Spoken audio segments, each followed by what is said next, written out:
नमः कृष्णाय नीलाय सितिकण्ठनिभाय च नमः कालाग्निरूपाय कृतान्ताय च वे नमः।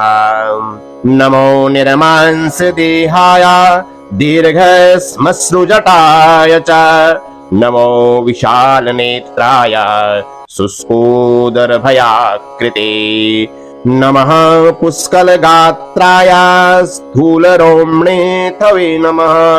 नमो दीर्घाय शुष्काय कालदृष्ट नमोऽस्तुते।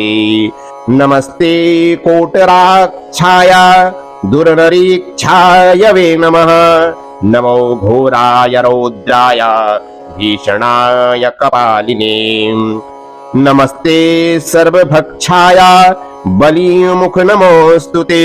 सूर्यपुत्र नमस्तेस्तु भास्करे भयदाय च अधोदृष्टिः नमस्तेस्तु संवर्तक नमोऽस्तुते।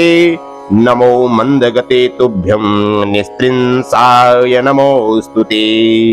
तपसा दग्धदेहाय नित्यं योगरताय च नमो नित्यं क्षुधार्ताय अतृप्ताय च वे नमः।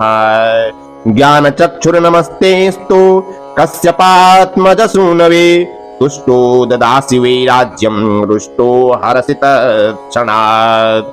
देवासुरमनुष्याश्च सिद्धविद्याधरोरगाः त्वया विलोकिताः सर्वे नाशं यान्ति शमूलतः। प्रसाद कुरु मे शौरे वरदो भव भास्करे एवं स्तुतस्तदा शौरिर्ग्रहराजो महाबलः।